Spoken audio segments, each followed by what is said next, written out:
Hello guys, this is Rahul Asthana, manager in Punjab Grameen Bank. So once again I welcome you all on my channel, YouTube channel Bankers Kingdom. So आज फिर से एक बार आ चुका हूँ आप लोगों के सामने फाइनेंशियल अवेयरनेस की क्लासेस लेके।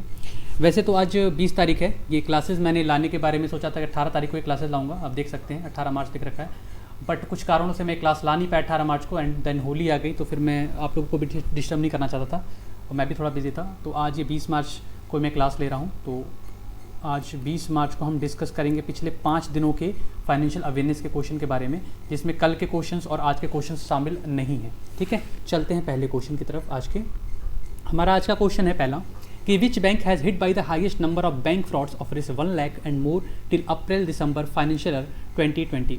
क्या है, एक क्वेश्चन आया था, मैंने देखा, मैंने कहा ये बताना शायद आप लोगों को ज़रूरी होगा कि किस बैंक ने अप्रैल से लेकर, आप लोगों को पता है कि जो फाइनेंशियल ईयर शुरू होता है वो 1 अप्रैल से शुरू होता है एंड देन 31 मार्च को वो एंड हो जाता है। और अभी फ़िलहाल हमारा क्लोजिंग का टाइम चल रहा है, इवन हमारा ही क्या सारे बैंकों का जो भी बैंक है जिससे मैं काम कर रहा हूँ क्लोजिंग का टाइम है, तो बहुत ज़्यादा हेक्टिक सिचुएशन है इस समय। तो अब ये अप्रैल से 1 अप्रैल से लेकर 31 मार्च तक होता है, लेकिन ये जो डाटा दिया गया है वो अप्रैल से लेकर दिसंबर तक का दिया गया है, 9 महीने का।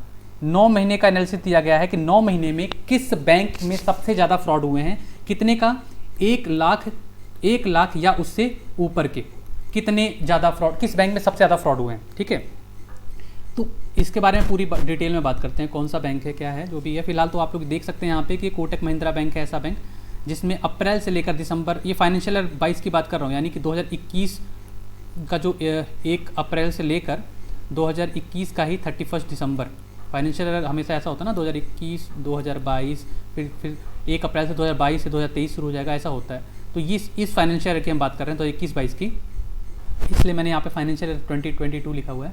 ठीक है, तो वो बैंक है कोटक महिंद्रा बैंक। कोटक महिंद्रा बैंक में सबसे ज़्यादा फ्रॉड हुए हैं जितने भी बैंक है amongst all the banks which is working in India, तो उसमें क्या है कि कोटक महिंद्रा बैंक में 9 महीने में सबसे ज़्यादा चूना लगाया गया है, जो हैकर्स होते हैं या जो फ्रॉड करने वाले होते हैं। और ये जो डाटा दिया गया है वो 1 लाख और 1 लाख से ऊपर के अमाउंट के लिए है। कोटक महिंद्रा बैंक की बात करें तो इसका टैगलाइन है लेट्स मेक मनी सिंपल। अब इसमें थोड़ा डिटेल में बात कर लेते हैं। देखो, कोटक महिंद्रा बैंक में जो अप्रैल से लेकर दिसंबर तक का जो टोटल फ्रॉड हुआ है वो 642 फ्रॉड हुए हैं। कितने हुए हैं?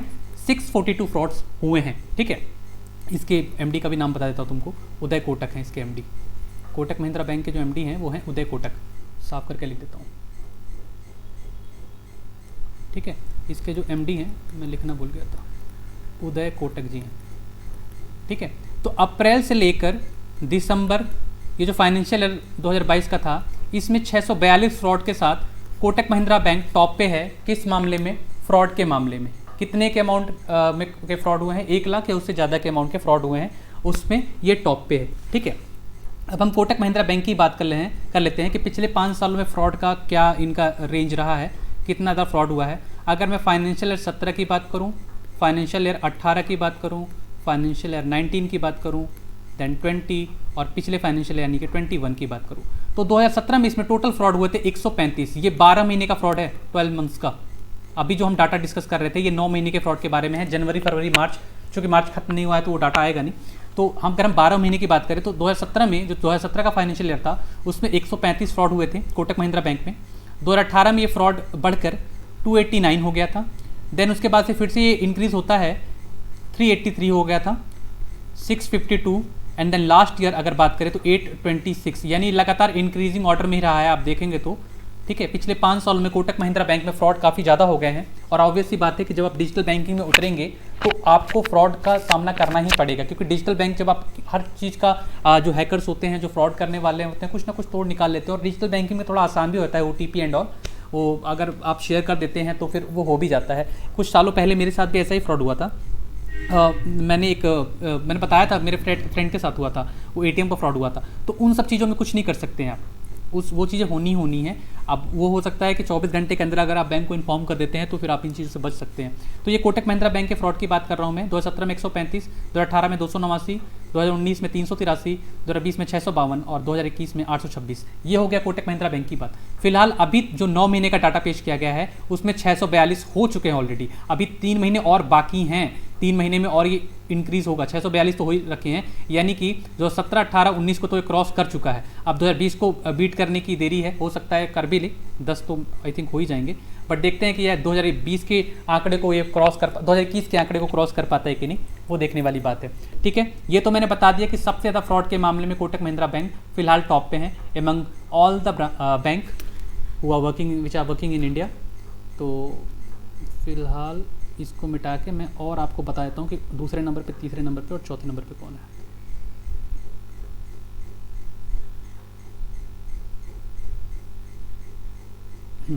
देखिए, अब अगर मैं दूसरे नंबर पे बात करूँ, दूसरे नंबर पे बात करूँ तो आईसीआईसीआई बैंक है, आईसीआईसीआई बैंक है। ये मैं इस डाटा की बात कर रहा हूँ, अप्रैल से दिसंबर 2022 की बात कर रहा हूँ। तीसरे नंबर पे है इंडसेंड, और उसके बाद में आपका आता है एक्सिस, देन आता है एसबीआई, और लास्ट में आता है आपका एचडीएफसी। कितने कितने इनके अभी तक? 642 किसके हो गए? कोटक महिंद्रा बैंक के। आईसीआईसीआई बैंक की बात करूं तो 518 हैं इसके टोटल, 1 लाख या 1 लाख से ज़्यादा के अमाउंट की बात कर रहा हूँ। इंडसइंड बैंक का है 377। एक्सिस बैंक की बात करूँ तो 235 है इसका, 235। एसबीआई की बात करूँ तो 159 है, और एचडीएफसी की बात करूँ तो 151 है। ये है जो कोटक महिंद्रा बैंक के बाद जो है 5 बैंक जिन्हें फ्रॉड सबसे ज़्यादा हुआ है 9 महीनों में। इन 9 महीनों में हमारे जो फाइनेंशियल ईयर भी चल रहा है उसकी बात कर रहा हूँ। आईसीआईसी में 518 है, इंडसइंड में 377 है, एक्सिस में 235 है, एसबीआई में 159 है, और एचडीएफसी में 151 है। हालांकि आरबीआई ने एक बात कही है, कि अगर ओवरऑल आंकड़ा देखा जाए पिछले 5 सालों का, तो इस फ्रॉड में कमी आई है। 5 ईयर्स का अगर डाटा की एनालिसिस की बात की जाए तो ये जो फ्रॉड हुए हैं इसमें क्या हुआ है? डिक्रीज़ हुआ है। ये जो फ्रॉड जितने ओवरऑल होते हैं जो आरबीआई डाटा पेश करती है उसमें कह रहा है कि डिक्रीज़ हुए हमारे, तो अच्छी बात है, डिक्रीज़ होनी भी चाहिए। ठीक है, अब तो काफ़ी ज़्यादा मतलब अवेयरनेस भी आ चुकी है डिजिटल बैंकिंग प्लेटफॉर्म को लेके एंड जो नॉर्मल बैंकिंग होती है उसको लेके।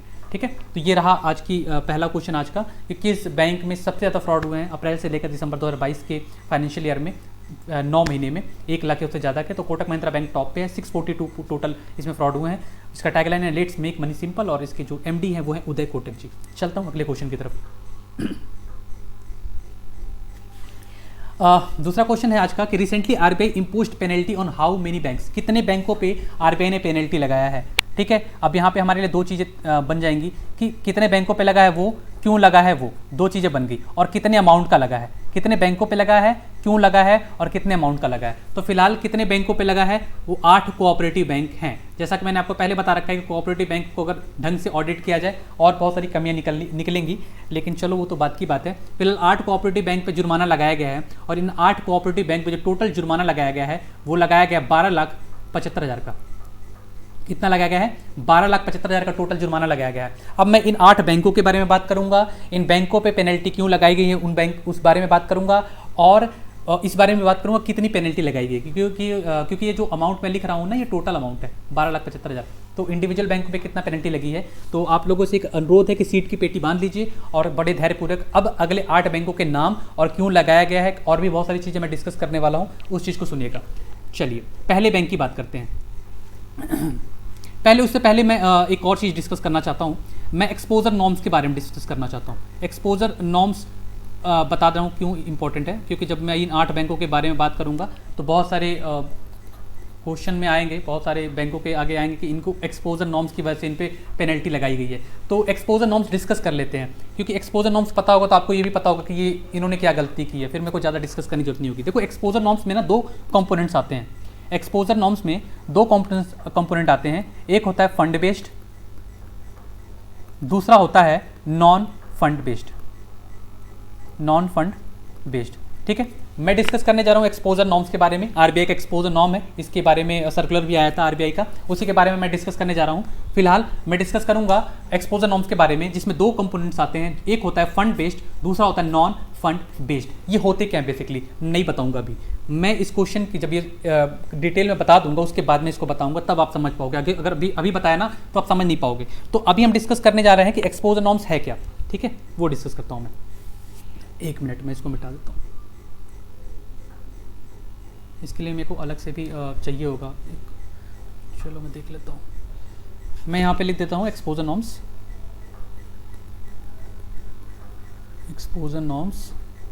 जिसमें दो कंपोनेंट्स हैं, एक है फंड बेस्ड, दूसरा है नॉन फंड बेस्ड।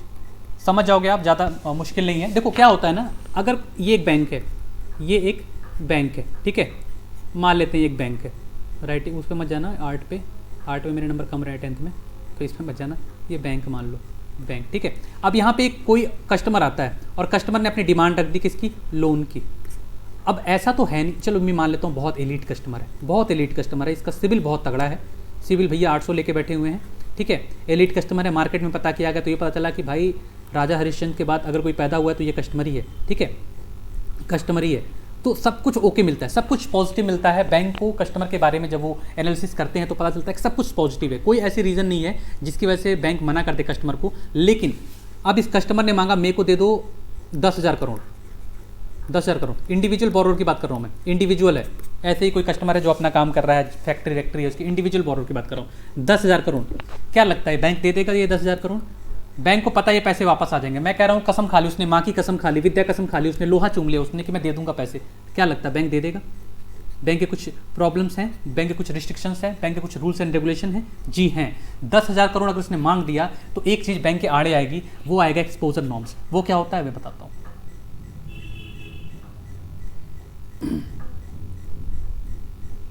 देखो आरबीआई ने एक सर्कुलर जारी किया हुआ है जिसको एक्सपोजर नॉर्म्स के बारे में जानते हैं, जिसमें दो कंपोनेंट्स होते हैं, फंड बेस्ड और नॉन फंड बेस्ड। उसका जो सिंपल सा रूल है, मैं बहुत आप कॉम्प्लिकेटेड नहीं करूंगा, सिंपल सा बता रहा हूँ। सिंगल बोरोवर की, ये सिंगल बोरोवर मतलब इंडिविजुअल बोरोवर, वो अपनी फैक्ट्री चला रहा है, इंडिविजुअल ओनरशिप है उसकी, अगर वो लोन के लिए एप्लीकेशन डालता है, उसको आरबीआई नॉर्म्स के हिसाब से 20% of capital fund of the bank, इससे ज़्यादा फंड नहीं किया जा सकता है। ये क्या हुआ? 20% of capital fund of the bank. मान लो बैंक की पूंजी टोटल 100 रुपये है, बैंक की पूंजी कितनी है? 100 रुपये है, और एक कस्टमर आ गया, वो बोल रहा है मेरे को 21 रुपये दे दो, 21 रुपये का लोन दे दो। बैंक का एक्सपोजर नॉर्म्स आड़े आ जाएगा, वो बोलेगा कि हम आपको मैक्सिमम 20 रुपये दे सकते हैं। 20%, 100 का 20% कितना? 20। यानी कि बैंक की कैपिटल 100 रुपये है, मेरी बात को ध्यान समझना, बैंक का कैपिटल यानी कि पूंजी 100 रुपये है, और आरबीआई कहता है कि आप किसी भी इंडिविजुअल कस्टमर को 20% से ज़्यादा नहीं दे सकते हैं। किसका 20%? आपके कैपिटल का, आपकी पूंजी का। तो यानी कि ये 20%, 20 रुपये है, उसको लोन दिया जा सकता है कस्टमर को। अगर वो ज़्यादा मांगता है, माना कि उसकी क्वालिटी बहुत अच्छी है, माना कि कस्टमर की जो सिविल इंक्वायरी बहुत अच्छी है, मार्केट में उसका रेपुटेशन बहुत अच्छा है, लेकिन जो बैंकों के रिस्ट्रिक्शंस हैं वो 20 रुपये की ही है, तो 20 रुपये से ज़्यादा नहीं दे सकते हैं। ये एक्सपोजर नॉर्म्स कहता है, जो आरबीआई की गाइडलाइंस है। सर्कुलर भी इसमें आया था। ये तो हो गया सिंगल बोरोवर के बारे में। समझ गया हो कि मेरी बात को, किसी भी सिंगल बोरोवर को 20% of capital fund of the bank से ज़्यादा अमाउंट फंड नहीं किया जा सकता है किसी भी केस में, और उसमें भी कंडीशंस हैं, वो मैं आपको बताता हूं। अब ये तो हो गया सिंगल बोरोवर के बारे में। सिंगल बोरोवर के बारे में बात कर ली, 20% of the capital fund of the bank. अब हम बात करते हैं ग्रुप बोरोवर के बारे में। ग्रुप बोरोवर के बारे में, सिंडिकेट लोन आपने सुना होगा ना, ग्रुप बोरोवर। सिंडिकेट लोन कर रहा हूँ, मतलब बहुत सारे लोग आते हैं एक साथ लेने के लिए। सिंडिकेट लोन तो कई सारे बैंक मिला के देते हैं। ग्रुप बोरोवर की बात कर रहे हैं कि मान लो कई सारी कंपनियां या कई सारे लोग मिलकर लोन ले रहे हैं, 3 लोग आगे मिलकर लोन लेने, उस कंडीशन में क्या होगा? अभी तो सिंगल बोरोवर को आप 20% दे रहे हैं, ग्रुप बोरोवर के केस में ये 25% था। मेरी बात को ध्यान सुनना, बहुत सारे लोग एक्सक्यूज करेंगे। 25% था, 25% यानी कि 25% of the capital fund of the bank, of the capital fund of the bank. आज मेरे को लग रहा है कि आज मैं फ्लो में नहीं हूँ, थोड़ा सा लग रहा है अंदर से। खैर, 25% of the capital fund of the bank. आप किसी भी ग्रुप बोरोवर को 25% से ज़्यादा फंड नहीं कर सकते हैं। किसका? बैंक की कैपिटल का, बैंक की पूंजी का। उसमें भी जब आप 25% में भी 5% नहीं, 20% तो आप इजीली दे सकते हैं, लेकिन 5% का जब आप, यार इसको मिटा देता हूँ, लिखने की जगह नहीं आती है। ग्रुप बोरोवर को कितना दे सकते हैं? 25% बस लिख देता हूँ, 25% लिख देता हूँ। इसमें भी आप 20% तो बड़े आराम से दे सकते हैं, ठीक है, लेकिन एक्स्ट्रा जो 5% आप देंगे उसके लिए आपको अप्रूवल लेना पड़ेगा, उसके लिए अप्रूवल लेना पड़ेगा, परमिशन लेनी पड़ेगी बोर्ड ऑफ डायरेक्टर्स की। ये जो 5% है ये है subject to approval of board of directors, approval of board of directors. समझ गए होगे मेरी बात को? ठीक है, इतना समझ जाना, ठीक है। Exposure norms, fund based, non fund based, ये अभी हम साइड में रखते हैं, इसको हम बाद में समझेंगे। ग्रुप बोरोस को हम 25% ज़्यादा फंड नहीं कर सकते हैं कैपिटल फंड का, उसमें भी 20% हम दे सकते हैं पहले, और 5% जो हम एक्स्ट्रा देंगे यानी जो बचता है उसके लिए हमको अप्रूवल लेना पड़ेगा बोर्ड ऑफ डायरेक्टर्स का। तो यानी कि हम कह सकते हैं कि वो subject to approval of board of directors हैं। ठीक है, अब और भी चीज़ें इसमें और भी नियम कानून लागू होते हैं। ठीक है, यानी कि सिंगल का मैं लिख देता हूँ 20% और ग्रुप का मैं लिख देता हूँ 25%, जिसमें 5% सब्जेक्ट टू अप्रूवल है, ध्यान में रखना ये बात। ठीक है, किसी भी केस में अगर आप 10% से ज़्यादा फंड कर रहे हैं, यानी कि 20 रुपये आप दे रहे हैं कस्टमर को, एक्सपोजर नॉर्म्स आपका अलाउ करता है सिंगल कस्टमर को, लेकिन जैसे ही आप 10% से ज़्यादा क्रॉस करेंगे, दे तो सकते हैं लेकिन आपको आरबीआई की परमिशन लेनी पड़ेगी। ठीक है, इफ बैंक गिव 10% मोर और विल, मतलब इससे ज़्यादा या इतना या इससे ज़्यादा, वो क्या करेगा, will report to RBI, will report to RBI. RBI को बताना पड़ेगा कि जी हम एक्सपोजर नॉर्म्स के थ्रू 10% से ज़्यादा फंड कर रहे हैं, हम 20% इसको दे रहे हैं, तो 10% से ज़्यादा हो रहा है, तो आपकी पॉलिसी के हिसाब से आपको इन्फॉर्म करना था, इसलिए हम आपको इन्फॉर्म कर रहे हैं। मेरी बात को समझ गए होंगे आप लोग, ध्यान से देखिए। सिंगल बोरोवर को 20% ज़्यादा फंड नहीं कर सकते हैं capital fund of the bank, group borrower को 25% ज़्यादा फंड नहीं कर सकते हैं, उसमें भी अगर 20% तक फंड कर रहे हैं तो कोई दिक्कत नहीं है, 5% के लिए हमें अप्रूवल लेना पड़ेगा बोर्ड ऑफ डायरेक्टर्स का। इसके अलावा अगर आप 10% से ज़्यादा फंड कर रहे हैं किसी भी कस्टमर को, चाहे वो ग्रुप में हो चाहे वो सिंगल का हो, आपको आरबीआई को रिपोर्ट करना पड़ेगा, आपको आरबीआई के सामने बताना पड़ेगा कि जी हम 10% ज़्यादा फंड कर रहे हैं और हम इसमें रिस्क ले रहे हैं। ठीक है, ये तो हो गया बात। कहाँ कहाँ एक्सपोजर नॉर्म्स लागू नहीं होते हैं, कहाँ कहाँ लागू नहीं होते हैं एक्सपोजर नॉर्म्स, इसी को एक्सपोजर नॉर्म्स बोलते हैं। अच्छा, एक्सपोजर नॉर्म्स कहाँ कहाँ लागू नहीं होते हैं, इससे पहले मैं ये बता देता हूँ कि फंड बेस्ड और नॉन फंड बेस्ड क्या होता है। इसको मैं पजल बना के क्यों रखूँ, हटा देता हूँ। दो चीज़ें होती हैं। कस्टमर का आपके अकाउंट में, आपके बैंक में अकाउंट है, आपने उस पर कस्टमर को ओडी दे रखी है। ओडी से मतलब समझते हो ना, मान लो कस्टमर का 5 लाख रुपये सेविंग में है, 5 लाख है, और आपने देखा कस्टमर बहुत अच्छा है, आपने उसको 15 लाख की ओडी दे दी, यानी कि आप 5 लाख तो ये निकाल ही सकते हो, आपके पैसे है। अगर आपको कभी जरूरत पड़े तो आप ये 15 लाख रुपए भी ले सकते हो। इस पे आपको ब्याज देना पड़ेगा, जितने पैसे निकालोगे उतने का ब्याज देना पड़ेगा। अगर आपने 2 दिन के लिए 15 लाख का यूज़ किया और 2 दिन बाद जमा कर दिया है तो सिर्फ 2 दिन का इंटरेस्ट देना पड़ेगा। ये होता है ओडी, ओवरड्राफ्ट फैसिलिटी। ठीक है, तो ये जो फंड बेस्ड होता है, फंड बेस्ड और नॉन फंड बेस्ड। अगर आपके पास कोई कस्टमर आ रहा है जो आपका मतलब कस्टमर तो है लेकिन उसका कुछ सेविंग उतना बढ़िया नहीं है और आपसे लोन मांग रहा है, तो उसको हम बोलेंगे नॉन फंड बेस्ड लोन दे रहे हैं हम उसको। लेकिन फंड बेस्ड क्या, उसका लोन, उसका अकाउंट हमारे पास में, उस अकाउंट बहुत चलता है, अच्छा खासा चलता है, यानी कि उसके फंड बैंक में है और उसके बिहाफ पे आप उसको ओडी बना रहे हो, तो ये फंड बेस्ड हो जाता है। Fund based, non fund based, savings है, उस फंड के बिहाफ पे आपने उसकी ओडी बना दी, that is called fund based. Fund नहीं है, वो बेसिकली लोन मांग रहा है आपसे, लोन आप दे रहे हो उसको, वो नॉन फंड बेस्ड में आ जाएगा। क्लियर, आई थिंक क्लियर होगा। ठीक है, अब एक्सपोजर नॉर्म्स कहाँ कहाँ लागू नहीं होते हैं वो मैं बताता हूँ, नहीं तो फिर काफ़ी लोग कमेंट करेंगे सर आपने ये तो बताया नहीं कहाँ लागू होता है। हमने कहा बता देते हैं।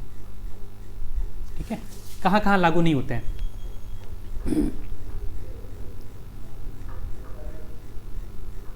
पहला, गवर्नमेंट ऑफ इंडिया या और स्टेट गवर्नमेंट, अगर आप कोई भी लोन, बैंक कोई भी लोन गवर्नमेंट ऑफ इंडिया को देता है या स्टेट गवर्नमेंट को देता है और वो एक्सपोजर नॉर्म्स को क्रॉस कर रहे हैं, उनकी जो डिमांड है, यहाँ पे एक्सपोजर नॉर्म्स नहीं फॉलो होते हैं, यहाँ पे आप फॉलो नहीं करेंगे। क्योंकि देखो, एक्सपोजर नॉर्म्स को लाने का सीधा मतलब था रिस्क देखना। भाई आप ऐसा तो नहीं है ना कि 100 रुपये का आपका पूंजी और 100 रुपये का आप लोन दे दो और वो बंदा भाग गया तो बैंक खत्म। यहाँ पे क्या है, रिस्क वेटेज कितना है, रिस्क वेटेज कितना है, मेरे को कोई बताएगा? कैसे बताओगे, तुम तो लाइव हो ही नहीं। देखो रिस्क वेटेज यहाँ पे है 0 0 है ना यार। गवर्नमेंट ऑफ इंडिया तुम्हारा पैसा लेके थोड़े ना भागेगी यार, स्टेट गवर्नमेंट तुम्हारा पैसा लेके थोड़े ना भागेगी। इसलिए यहाँ पे एक्सपोजर नॉर्म्स फॉलो नहीं होते हैं, लागू नहीं होते हैं। इसलिए एक्सपोजर नॉर्म लाया गया था कि कस्टमर को जब आप पैसे दे रहे हो तो आप इतना पैसा मत दे दो इस कस्टमर को कि अगर वो चला गया, डूब गया, डिफॉल्ट कर गया तो बैंक की हालात ही, जो माली हालत वो बिगड़ जाए, इसलिए लाया गया था। लेकिन जब गवर्नमेंट ऑफ इंडिया को आप लोन दे रहे हो या स्टेट गवर्नमेंट को लोन दे रहे हो तो वहाँ पे ये रूल लागू नहीं होता है, क्योंकि वहाँ पे आपका जो रिस्क वेटेज होता है वो 0 होता है। ठीक है, तो पहला मेरा ये होगा कि गवर्नमेंट ऑफ इंडिया और स्टेट गवर्नमेंट को अगर आप लोन दे रहे हो, कोई बैंक लोन दे रहा है तो वहाँ पे एक्सपोजर नॉर्म्स फॉलो नहीं होते हैं। दूसरा, अगर आपने कोई लोन आरबीआई को दिया है, आरबीआई को अगर आपने लोन दिया है तो भी एक्सपोजर नॉर्म्स फॉलो नहीं होते हैं। आरबीआई को लोन दे रहे हो, यहाँ पे भी आपका रिस्क वेटेज 0 ही है, रिस्क वेट 0 ही है, क्योंकि आरबीआई आपको पैसे दे देगा। आरबीआई सबको बांटता है तो फिर आपके पैसे लेके कैसे भागेगा। अब अगर एग्जेप्शन हो जाए कि आरबीआई आपके पैसे ना दे तो उसका कुछ नहीं कह सकते, लेकिन यहाँ पे जो रिस्क वेटेज है वो 0 है, इसलिए यहाँ पे भी एक्सपोजर नॉर्म्स फॉलो नहीं होता। तीसरा है एक्सपोजर नॉर्म्स, जहाँ पे प्रिंसिपल प्लस इंटरेस्ट की गारंटी गवर्नमेंट ऑफ इंडिया ने ली है वहाँ भी लागू नहीं होता। आपने किसी बंदे को लोन दिया, आपने किसी को भी लोन दे दिया, जहाँ पे आपका जो लोन है प्रिंसिपल और जहाँ पे आपका इंटरेस्ट जो भी बनता है, आपका 20 साल का आपने मान लो लोन दिया, तो 20 साल का प्रिंसिपल प्लस 20 साल के इंटरेस्ट की गारंटी गवर्नमेंट ऑफ इंडिया ने ले ली है कि नहीं होगा, मैं कह रहा हूँ अगर होगा तो हम रिस्पॉन्सिबल हैं, वहाँ पे भी एक्सपोजर नॉर्म्स लागू नहीं होता है। किन किन चीज़ों को मैंने बताया, पहला, अगर आपने government of India state government को लोन दे रखा है वहाँ पे एक्सपोजर नॉर्म्स लागू नहीं होता है। आरबीआई को दिए गए लोन में एक्सपोजर नॉर्म्स लागू नहीं होता है। तीसरा, ऐसे लोन में जहाँ पे प्रिंसिपल और इंटरेस्ट गारंटी खुद गवर्नमेंट ऑफ इंडिया ले रही है वहाँ पे भी ये एक्सपोजर नॉर्म्स लागू नहीं होता है। मैं अभी सर्कुलर पढ़ रहा था, आरबीआई की सर्कुलर, मैंने सोचा कि आरबीआई के सर्कुलर्स लाता हूँ क्योंकि बहुत सारे लोगों की डिमांड है और बेहतर तरीके से मैं बैंकिंग के और सारे कॉन्सेप्ट्स क्लियर कर पाऊंगा, बट मैंने देखा कि बहुत ज़्यादा लेंथी हो जाएगा और इतना टाइम निकालना शायद मेरे लिए पॉसिबल नहीं है। हालांकि मैं अभी इस पर सोच रहा हूँ, देखता हूँ अगर कुछ निकलता है मार्च के महीने में तो ऐसा बिल्कुल नहीं लगता, उसके बाद में होता है तो देखते हैं। फिलहाल ये नॉर्म्स को ही लेके मैं पढ़ा रहा हूँ, जो निकलते हैं आरबीआई के सर्कुलर निकलते हैं उसी सर्कुलर को लेकर मैं बातें कर रहा हूँ। ठीक है, एक चीज़ और बतानी थी आपको कि जो मैं आपको बता रहा था ग्रुप वाला, बहुत सारे लोग इस पर क्वेश्चन ना खड़ा करते, इसलिए पहले बताता हूँ। मैंने आपको 25% बताया है, ये बढ़ के 30% कर दिया गया था कोविड टाइम में, 2019 में कर दिया गया था 30%। ठीक है, अब हो सकता है इसको चेंज कर दिया गया हो, लेकिन जहाँ तक मेरी जानकारी है 30% इसको कर दिया गया था। ये ग्रुप बोरोस की बात कर रहा हूँ, इंडिविजुअल बोरोस अभी भी 20% ही है। ठीक है, तो अभी हम बात करें कहाँ कहाँ लागू नहीं होता, तीसरा हो गया। चौथा, प्रायोरिटी सेक्टर लैंडिंग के टारगेट अचीव ना करने पे अगर शॉर्टफॉल अमाउंट होता है तो वो नाबार्ड के पास जमा करना किया जाता है। मान लो एक बैंक को प्रायोरिटी सेक्टर लैंडिंग के टारगेट मिल गया 500 करोड़ के, कि आपको एक साल के अंदर 500 करोड़ का पूरा करना है टारगेट। ठीक है, साल के अंत में जब फाइनेंशियल ईयर खत्म होता है तो पता चलता है कि उसने सिर्फ 300 करोड़ का ही टारगेट अचीव किया है। कितने का शॉर्टफॉल हो गया? 200 करोड़ का शॉर्टफॉल हो गया। शॉर्टफॉल कितने का हुआ? 200 करोड़ का। तो ये 200 करोड़ रुपए नाबार्ड के पास जमा करना पड़ता है एज पर पॉलिसी। 200 करोड़ रुपए नाबार्ड के पास जमा करना पड़ता है एज पर पॉलिसी। यहाँ पे भी एक्सपोजर नॉर्म्स फॉलो नहीं होते हैं। तो 4 जगह पे एक्सपोजर नॉर्म्स फॉलो नहीं होते हैं ऐसे, जहाँ पे गवर्नमेंट ऑफ इंडिया या फिर स्टेट गवर्नमेंट को आप दे रहे हो, आरबीआई को लोन दे रहे हो, ऐसे लोन जहाँ पे प्रिंसिपल और इंटरेस्ट की गारंटी ही गवर्नमेंट ले रही है। और चौथा, अगर आप शॉर्टफॉल होता है आपके प्रायोरिटी सेक्टर लैंडिंग में, तो जो अमाउंट शॉर्टफॉल होता है उस अमाउंट को आपको नाबार्ड के पास में जमा करना पड़ता है, तो वहाँ पे भी एक्सपोजर नॉर्म्स फॉलो नहीं होते हैं। ठीक है, समझ गए होगे मेरी बात को। अब मैं बात करता हूँ उन 8 बैंकों की जिनमें पेनल्टी लगाई गई है और क्यों क्यों पेनल्टी लगाई गई है, इस बारे में बात कर लेता हूँ। ये तो क्लास बहुत लंबा हो जाएगा। ये समझ में आ गया होगा एक्सपोजर नॉर्म्स, आई होप। तो पहला ऐसा बैंक है जिस पे लगाया गया है वो है, यहाँ लिखता हूँ, नाबापल्ली कोऑपरेटिव बैंक। नाबापल्ली कोऑपरेटिव बैंक ये वेस्ट बंगाल का एक कोऑपरेटिव बैंक है। कहाँ का है? वेस्ट बंगाल का। इस पे 4 लाख का जुर्माना लगाया गया है। 4 लाख का जुर्माना लगाया गया है। और इस पे क्यों लगाया गया है? एक्सपोजर नॉर्म्स की वजह से लगाया गया है।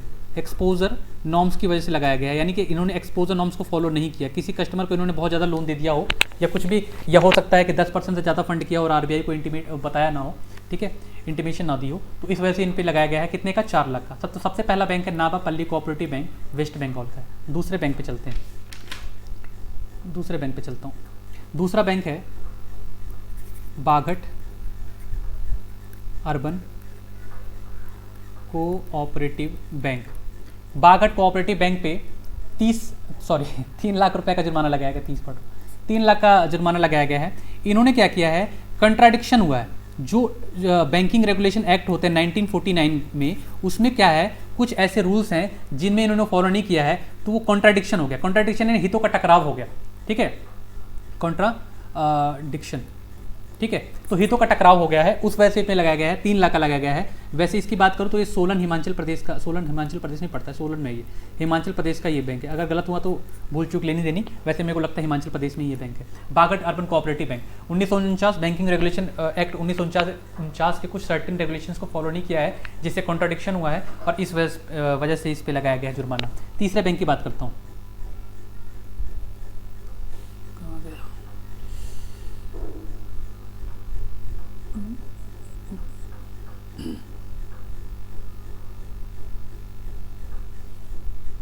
तीसरा बैंक है हमारा मणिपुर वुमेन कोऑपरेटिव बैंक। इसका जो हेड ऑफिस है या यूँ कहें कि जहाँ पे काम करती है ये इम्फाल में है, ठीक है। इस पर लगाया गया है 2 लाख रुपए का जुर्माना, 2 लाख रुपए का जुर्माना, और इस पर भी एक्सपोजर नॉर्म्स का ही इशू है, एक्सपोजर नॉर्म्स की वजह से इस पर लगाया गया है। तो तीसरा जो हमारा बैंक है मणिपुर वुमेन कोऑपरेटिव बैंक है, 2 लाख रुपए का जुर्माना लगाया गया है। पहले वाले पे लगाया गया था नावापल्ली पे 4 लाख, देन उसके बाद 3 लाख एंड देन 2 लाख। आप इसको कैलकुलेशन करोगे, टोटल करोगे तो उतना ही होगा जितना मैंने बताया था, 12.5, ठीक है। तो मणिपुर वुमेन्स कोऑपरेटिव बैंक पे 2 लाख रुपए का जुर्माना लगाया गया है। इम्फाल में ये बैंक काम करती है, एक्सपोजर नॉर्म्स इसका रीजन, ठीक है। चलते हैं चौथे बैंक की तरफ। चौथा बैंक हमारा है United India cooperative bank, United India cooperative bank. इस पे 1 लाख रुपए का जुर्माना लगाया गया है। ये कहाँ पे काम करता है? नगीना कोई जगह है उत्तर प्रदेश में, वहाँ पे है ये, ठीक है।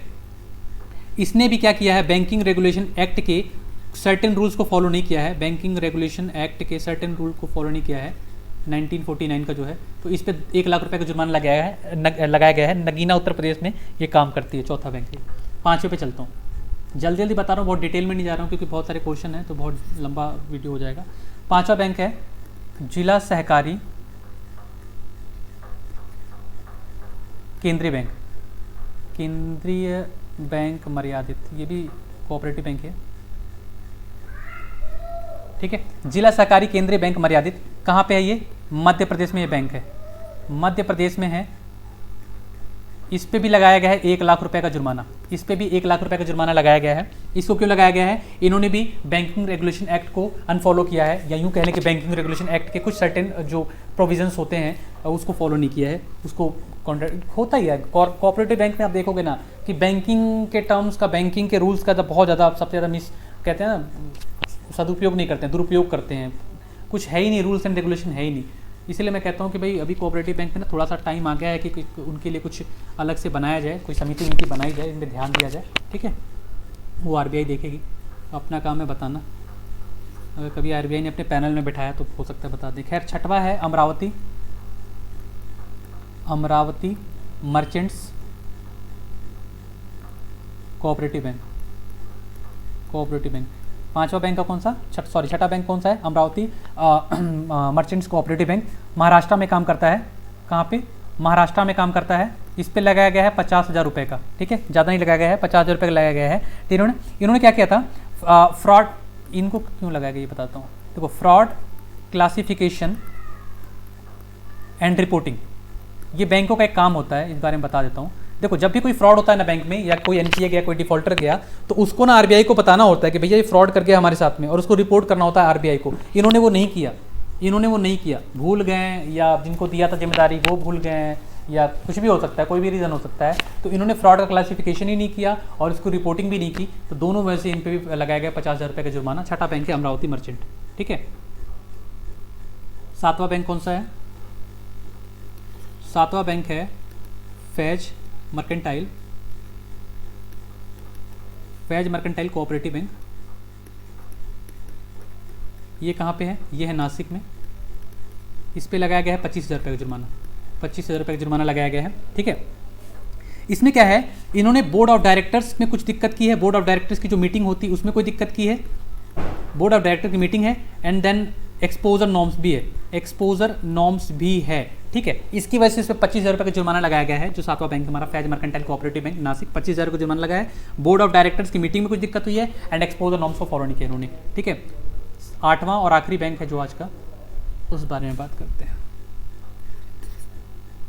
8वां बैंक हमारा नवनिर्माण कोऑपरेटिव बैंक लिमिटेड। ये है अहमदाबाद में। इस पे लगाया गया है 1 लाख रुपए का जुर्माना, ठीक है। अब इस पे जुर्माना क्यों लगाया गया है? जो लोन और एडवांस, या लोन ही कह लें जिसको, लोन और एडवांस के लिए जो रूल्स बनाए गए हैं आरबीआई की तरफ से, उसको इन्होंने बिल्कुल फॉलो नहीं किया है। कुछ डॉक्यूमेंट्स होते हैं, कुछ आपको जब लोन करते हो तो आपको देखना पड़ता है, कस्टमर के बारे में कुछ पता करना पड़ता है, वो इन्होंने फॉलो नहीं किया है। इसके लिए इन पे लगाया गया है 1 लाख रुपए का जुर्माना। तो समझ गए होंगे, 8 बैंकों के बारे में मैंने डिस्कस कर दिया। टोटल जो लगाया गया है वो 12,75,000 रुपये का जुर्माना लगाया गया है, 12,75,000 रुपये का जुर्माना लगाया गया है, इन 8 बैंकों पे मिला के। एक्सपोजर नॉर्म्स मैंने बता दिया कि एक्सपोजर नॉर्म्स वो होता है कि कभी कोई कस्टमर लोन मांगेगा तो बैंकों की भी एक सर्टेन रिस्ट्रिक्शन होती है, लिमिटेशन होती है कि वो इतने से ज़्यादा लोन नहीं दे सकते हैं। कितना, अगर मैं ग्रुप की बात, इंडिविजुअल की बात करूँ तो 20% है, और अगर मैं ग्रुप की बात करूँ तो 25% था पहले, अभी 30% हो गया था कोविड में, हो सकता है मे भी चेंज हुआ हो। फिलहाल मेरी जानकारी तो कहती है कि 30% ही है। उसमें भी पहले ये था कि 20% ज़्यादा करने के लिए आपको बोर्ड ऑफ डायरेक्टर्स की अप्रूवल लेनी पड़ती है। फिलहाल इसके अलावा अगर आप 10% से ज़्यादा फंड कर रहे हैं किसी भी इंडिविजुअल बोरोवर को या ग्रुप को, तो आपको आरबीआई को इंटीमेट करना पड़ेगा, बताना पड़ेगा, रिपोर्ट करना पड़ेगा। ठीक है, नहीं करते हो तो वो भी उस पर जुर्माना लग सकता है। ठीक है, अब चलता हूँ मैं अगले क्वेश्चन की तरफ में। हमारा अगला क्वेश्चन क्या है? हमारा अगला क्वेश्चन कहता है कि which bank classifies risk 2060 crore to IL&FS Tamil Nadu power as fraud. ठीक है, पिछले महीने मेरे को याद है मैंने ना आप लोगों को पढ़ाया था, पंजाब एंड सिंध बैंक ने एक कंपनी को फ्रॉड घोषित किया था। शायद अगर आप लोग नोट करते हो तो आप लोगों को याद होगा कि पंजाब एंड सिंध बैंक ने एक कंपनी को फ्रॉड घोषित किया था। कितने का? 146 करोड़ रुपए का। 146 करोड़ रुपए का फ्रॉड घोषित किया था। वो कौन सी कंपनी थी? वो यही थी, IL&FS। अब इस कंपटीशन में कि कौन कितना ज़्यादा फ्रॉड घोषित करवा सकता है, पंजाब नेशनल बैंक भी कूद गया है, और सबसे ज़्यादा फ्रॉड का इसने अभी तक का आंकड़ा जो है, जो अभी बीच में 24,000 करोड़ का था ना, वो तो ज़्यादा था, 2,000 करोड़ का है। इन्होंने नोट कर दिया है, मतलब आरबीआई को बता दिया है कि हमारे साथ भी फ्रॉड हो गया है, IL&FS कंपनी ने हमारे साथ भी फ्रॉड कर दिया है। तमिलनाडु की कंपनी है, मैंने बताया वो पहले भी, अगर आप लोग पिछली क्लासेस देखते आ रहे हो तो आप लोगों को पता होगा। ठीक है, इसको मिटा देता हूँ पहले, एक मिनट।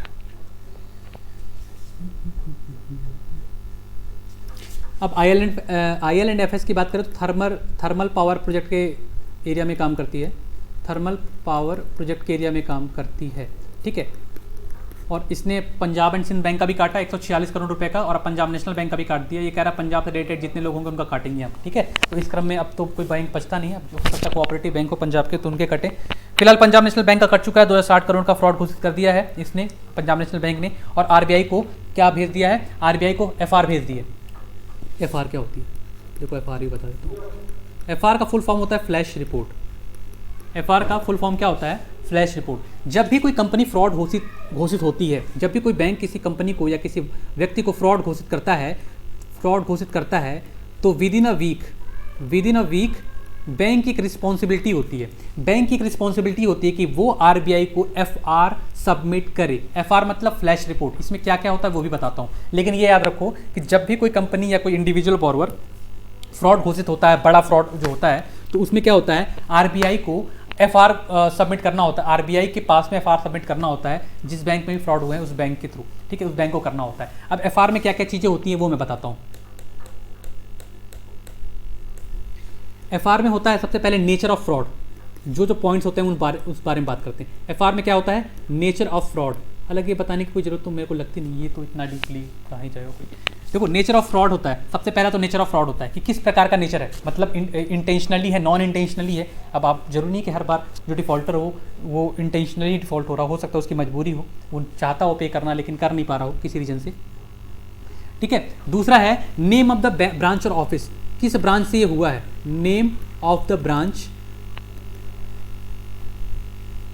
और ऑफिस, मतलब पर्टिकुलर कोई ब्रांच से हो रखा है या फिर आरओ के लेवल से सैंक्शन हुआ था या एचओ के लेवल से सैंक्शन हुआ था, मिस्टेक्स कहाँ पे है, मतलब गड़बड़ी कहाँ से पाई जा रही है, तो ये दूसरा हो गया। ठीक है, नेचर ऑफ फ्रॉड, किस प्रकार का फ्रॉड है? नेम ऑफ द ब्रांच और ऑफिस। ठीक है, तीसरा है name of the parties involve. कौन कौन इसमें इन्वॉल्व है, किसको लोन दिया था, वो इंडिविजुअल है या ज्वाइंट है? Name of the parties involve. ठीक है, तो ये देखना पड़ता है कि कौन कौन सी पार्टीज इनमें इन्वॉल्व है, किन किन लोगों ने मिलकर किया है या किसी ने सिंगल किया है, तो यही बताना पड़ता है। ठीक है, चौथा आता हूँ, द कॉन्स्टिट्यूशन। ये क्या है? इसका मतलब ये मत होना संविधान, मतलब वो इंडिविजुअल ओनर है या इंडिविजुअल बोरोवर है या ग्रुप बोरोवर है या पार्टनरशिप है। इंडिविजुअल को प्रोपराइटरशिप भी बोल सकते हैं, आप लोग कार्ड देखते होंगे ना किसी दुकान का नीचे लिखा होता प्रोप, ऐसे लिखा हो प्रोप, यानी प्रोपराइटरशिप यानी कि वो अकेला मालिक है उसका। ठीक है, तो इंडिविजुअल ओनर है, ग्रुप ऑफ बोरोवर्स है, इंडिविजुअल ओनर क्यों बोल रहा हूँ, इंडिविजुअल बोरोवर है, ग्रुप बोरोवर है, पार्टनरशिप है, कंपनी है, क्या है, ये भी आपको उस FR में फ्लैश रिपोर्ट में बताना पड़ता है। ठीक है, पांचवा ठीक है। Name of the owner, name of the owner, कोई तो एक बंदा होगा जिसने ये रिस्पॉन्सिबिलिटी ली होगी, उसके ओनर का नाम क्या है। अब कोई कंपनी ने लोन लिया, अब मानता हूँ कि कंपनी के ओनर को इस बारे में जानकारी रही होगी, लेकिन फिर भी हो सकता है कि कई चीज़ें बहुत सारी होती है ना कि अनइंटेंशनली होती है, तो उसके ओनर पे ही गाज गिरेगी ना, जो उस कंपनी का ओनर होगा, तो उसके ओनर का भी नाम लिखना होता है फ्लैश रिपोर्ट में, ठीक है। छठा और सबसे important, name of the official, name of the officials involve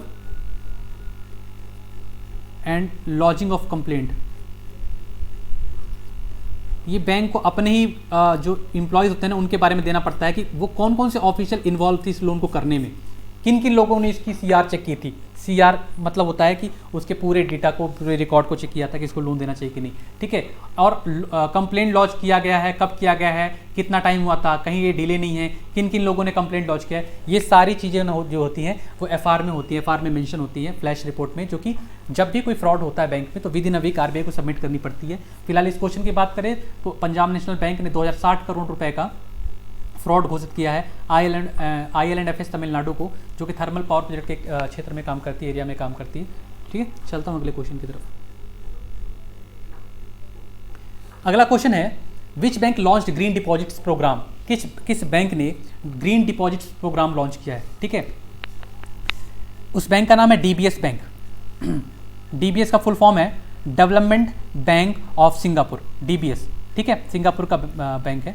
DBS bank India, अभी इंडिया इसलिए लिखा हुआ है कि इंडिया की ब्रांच ने किया, मतलब होता है ना कि हर बैंकों का, जैसे सिंगापुर का बैंक है तो उसने इंडिया में भी अपनी ब्रांचेस खोल रखी है, तो उसका एक यहाँ पे भी हेड ऑफिस होगा।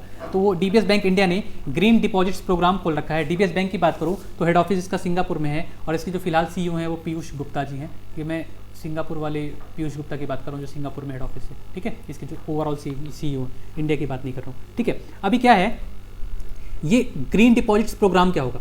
ग्रीन डिपॉजिट प्रोग्राम के थ्रू DBS ऐसे ऐसे एरिया में लोन करेगा जो इन्वायरमेंट फ्रेंडली होंगी, ठीक है। इन्वायरमेंट फ्रेंडली प्रोजेक्ट्स के लिए वो लोन करेगा, जिसको हम बोलते हैं ग्रीन डिपॉजिट्स प्रोग्राम। इसमें ग्रीन इंडस्ट्रीज लगाने के लिए लोन हो सकता है ग्रीन बिल्डिंग्स, मतलब कहते हैं ना कि ऐसी बिल्डिंग्स बनाए जिससे वातावरण को ज़्यादा नुकसान ना हो, ठीक है। सस्टेनेबल वाटर के एरिया में भी काम करने के लिए लोन देगा। तो ये सारे किस में आते हैं, ग्रीन डिपॉजिट्स प्रोग्राम के एरिया मतलब अंदर आते हैं। तो अब DBS बैंक ने प्रोग्राम लॉन्च किया है कि वो ग्रीन डिपॉजिट्स के लिए लोन देगा, जिसमें चाहे ऐसे सारी चीज़ों में लोन देगा जो इन्वायरमेंट फ्रेंडली होंगे, जिससे इन्वायरमेंट को नुकसान ना हो। तो ये था हमारा चौथा क्वेश्चन आज का कि किस बैंक ने ग्रीन डिपॉजिट्स प्रोग्राम लॉन्च किया है। तो वो DBS बैंक है, डेवलपमेंट बैंक ऑफ सिंगापुर में इसका हेड ऑफिस है। इंडिया की बात करूँ तो इंडिया में भी इसके ब्रांच है, इंडिया में भी काम करता है ये, तो इंडिया में भी इसका ब्रांच है। हेड ऑफिस की बात करो, अगर ओवरऑल हेड ऑफिस की बात करूँ तो सिंगापुर में है, और इसके CEO हैं पीयूष गुप्ता जी। चलता हूँ अगले क्वेश्चन की तरफ।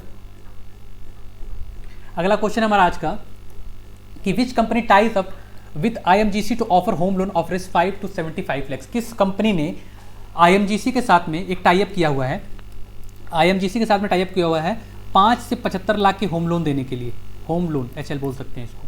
अब IMGC क्या है, IMGC क्या है, India mortgage guarantee corporation,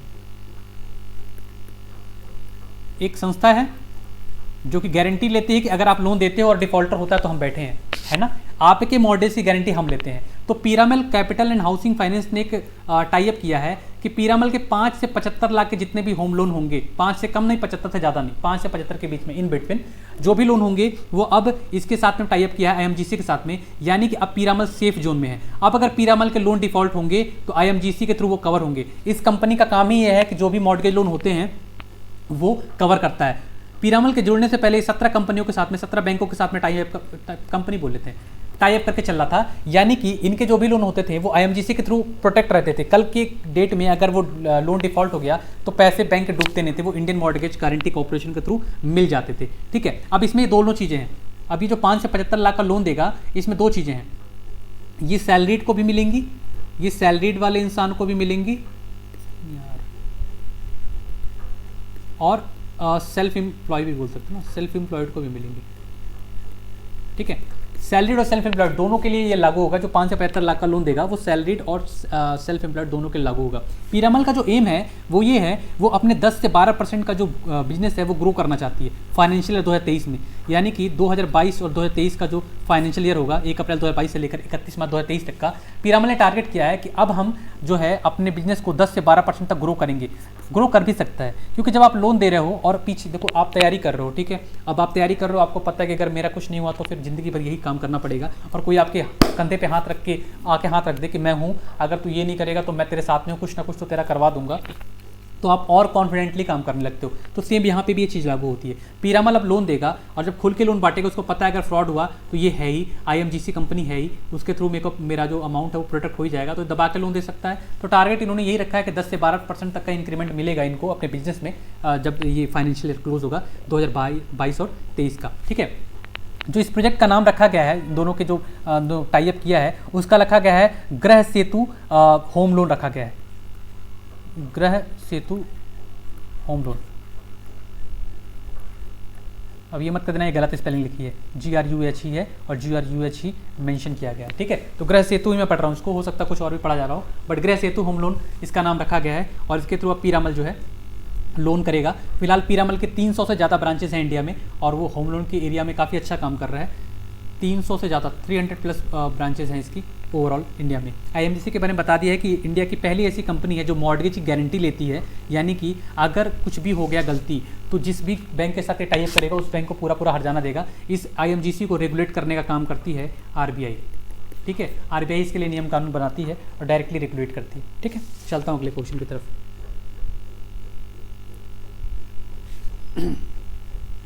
which person is recommended as managing director of SBI bank board bureau. मैंने आपको बैंक बोर्ड ब्यूरो के बारे में बता रखा था कि इसका काम ही होता है कि बैंकों के जो टॉप ऑफिशियल्स होते हैं उनकी नियुक्ति करना, उनका इंटरव्यू लेना, नियुक्ति नहीं करना, एक तरह से रिकमेंडेशन करना। फाइनल अप्रूवल जो होता है वो बोर्ड ऑफ डायरेक्टर्स अपनी मीटिंग में लेते हैं। RBI का भी हस्तक्षेप होता है। फिलहाल इसने रिकमेंड किया है, ध्यान से देखना, रिकमेंड किया है यानी बोला है कि इसको बना सकते हैं, ठीक है। किसको बना सकते हैं? SBI का मैनेजिंग डायरेक्टर बनाने के लिए किसको अप्रोच किया, मतलब रिकमेंड किया है? आलोक चौधरी को किया है। आलोक चौधरी जी को SBI का MD बनाने के लिए इसने बैंक बोर्ड ब्यूरो ने रिकमेंड किया है। आलोक चौधरी की बात करूँ तो फिलहाल ये डिप्यूटी मैनेजिंग डायरेक्टर हैं, डिप्यूटी मैनेजिंग डायरेक्टर हैं किसके? SBI के। SBI के डिप्यूटी मैनेजिंग डायरेक्टर के तौर पे काम कर रहे हैं और इसके लिए SBI के MD के लिए 21 लोगों का वो लिया गया था, इंटरव्यूज़ लिया गया था और 21 लोगों में से इनको शॉर्टलिस्ट किया गया है और देखते हैं ये बनते हैं कि नहीं बनते हैं। इनके साथ ही और सारे लोगों का भी, बहुत सारे और लोगों का भी इंटरव्यू लिया गया है, यानी SBI का तो सिलेक्शन होना ही था और सारे बैंकों के लिए भी सिलेक्शन होना था। वो मैं बताता हूँ आपको कौन कौन से थे। देखो और कौन कौन से रिकमेंड किया। पहला तो रिकमेंड किया आलोक चौधरी को, जो कि SBI में ही डिप्यूटी मैनेजिंग डायरेक्टर है, डिप्यूटी मैनेजिंग डायरेक्टर हैं। दूसरा इन्होंने अजय कुमार श्रीवास्तव को अप्रोच किया है, या रिकमेंड किया है, अप्रोच किया है। अजय कुमार श्रीवास्तव को इन्होंने रिकमेंड किया है। इनको बनाने के बोला गया है इंडियन ओवरसीज़ बैंक का, इंडियन ओवरसीज़ बैंक का MD बनाने की बातें चल रही है इनको। अभी फिलहाल ये वहाँ पे एग्जीक्यूटिव डायरेक्टर है। इनको MD बनाने के लिए रिकमेंड किया गया है बैंक बोर्ड ब्यूरो की तरफ से। अजय कुमार श्रीवास्तव जी को इंडियन ओवरसीज़ बैंक का मैनेजिंग डायरेक्टर बनाने के लिए रिकमेंड किया गया है और फिलहाल ये उसी बैंक में, यानी कि इंडियन ओवरसीज़ बैंक में ही एग्जीक्यूटिव डायरेक्टर है। और कौन है? और कौन है इस लिस्ट में? और हैं स्वरूप कुमार, नाम गलत लिख दिया, स्वरूप कुमार साहा को पंजाब एंड सिंध बैंक के MD और CEO को बनाने की बातें चल रही हैं। पंजाब एंड सिंध बैंक ले देता हूँ, P&SB के MD और CEO बनाने की बातें चल रही हैं, या रिकमेंड किया है बैंक बोर्ड ब्यूरो ने। फिलहाल ये PNB में है। स्वरूप कुमार साहा फिलहाल कहाँ पे हैं? PNB में वर्किंग है और इनको बैंक बोर्ड ब्यूरो ने बोला है कि पंजाब एंड सिंध बैंक का MD और CEO बनाया जा सकता है, ठीक है। तो ये चीज़ें चली हैं। अब आलोक चौधरी जो क्या हो गया आज? आलोक चौधरी जी जो हैं वो किसको रिप्लेस करेंगे? अश्वनी भाटिया को करेंगे रिप्लेस। अश्वनी भाटिया जी को रिप्लेस करेंगे, जो फिलहाल SBI के MD रहे थे पहले, और अश्वनी भाटिया क्या करेंगे, अब इनको सेबी का होल टाइम मेंबर बना दिया गया है। ऐसा नहीं ये भी घर जाके बैठ जाएंगे, इनको सेबी का होल टाइम मेंबर बना दिया गया है और उनकी जगह पे आलोक चौधरी जी जो है अब आ जाएंगे। तो ये चीज़ें हैं, ठीक है। एक और था इसमें,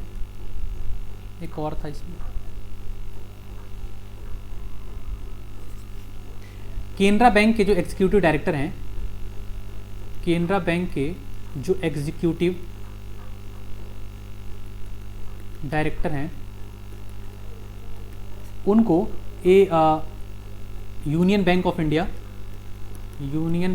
का एमडी सीईओ बनाने की बातें चल रही है, रिकमेंड किया गया है, ठीक है। केनरा बैंक के जो एग्जीक्यूटिव डायरेक्टर हैं उनको की यूनियन बैंक ऑफ इंडिया के एमडी सीईओ की बनाने की बातें चल रही हैं। बोर्ड ऑफ ब्यूरो ने रिकमेंड किया है।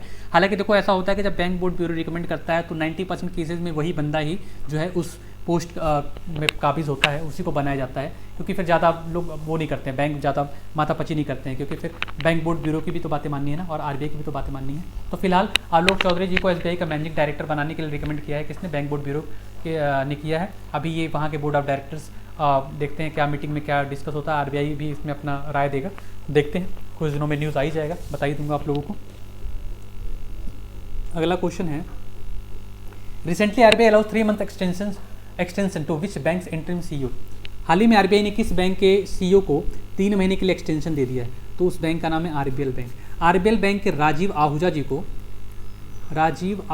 को 25 मार्च से 3 महीने के लिए एक्सटेंशन दे दिया गया है। 25 मार्च को जो है इनका कार्यकाल खत्म होगा, तो उसके लिए उसके बाद 3 महीने के लिए एक्सटेंशन दे दिया गया है। एक्चुअली हुआ यूँ था कि आरबीएल बैंक को बोला गया था कि जो इनका रिप्लेसमेंट है वो देख लें, लेकिन हो नहीं पाया, तो इन्होंने एक्सटेंशन की डिमांड की, तो एक्सटेंशन 3 महीने का दे दिया गया है। अब क्या है, अब 3 महीने या नेक्स्ट जो सीईओ हो उसके सिलेक्शन, दोनों में से जो भी पहले हो, 3 महीने इनके खत्म हो या पहला सीईओ चुन ले, दोनों में से जो भी डेट पहले होगा वहाँ तक की ये बातें चलेंगी, वहाँ तक इनको नियुक्ति करना ही करना पड़ेगा, ठीक है। मान लो इन्होंने 3 महीने के पहले ही सीईओ चुन लिया, तो फिर ये 3 महीने का एक्सटेंशन खत्म हो जाएगा, उसी दिन सीईओ आ जाएगा।